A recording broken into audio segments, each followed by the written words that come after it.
रस रस सुख सरित सर पानी, कि ममता त्याग कराई जिम ज्ञानी। रस रस सुख सरित सर पानी। कभी आप किसी सरोवर को देखिए, उसमें जल भरा होता।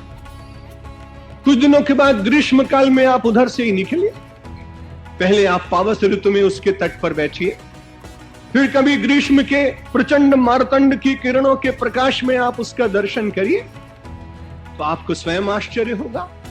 श्रावण में तो मैंने इसे भरपूर देखा था, भाद्र मास में तो ये छलक रहा था, लेकिन ये ज्येष्ठ मास में इसका जल कहां चला गया।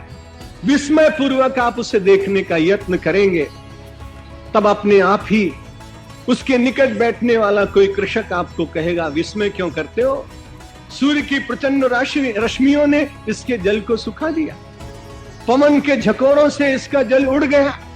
हम और आप भी जब गीता का वाचन करेंगे, रामायण का पाठ करेंगे, तो जन्म जन्मांतर के संस्कारों का जल जो हृदय के सरोवर में भरा हुआ है, विवेक का सूर्य उदित होगा, कुसंस्कारों को शोषित कर देगा, भक्ति का प्रभंजन चलेगा और उसमें से दुष्ट विचार समाप्त हो जाएंगे और आप अपने इष्ट देव का दर्शन करेंगे अथवा अपने को आत्मस्वरूप अनुभव करके आनंद के अधिकारी बन जाए।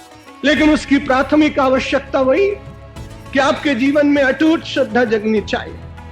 जब कुछ आपको प्रिय मिल रहा हो, सम्मान मिल रहा हो, अभिनंदन मिल रहे हो, तब मेरा और आपका मन कहे कि भगवान की बड़ी कृपा है।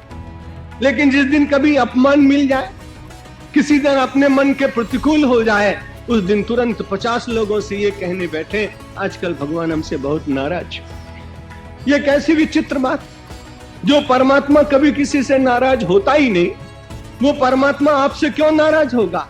लेकिन हमारा और आपका स्वभाव जब सब कुछ हमारे मन के अनुकूल होता जाए, तब हम कहते हैं भगवान बहुत प्रसन्न है।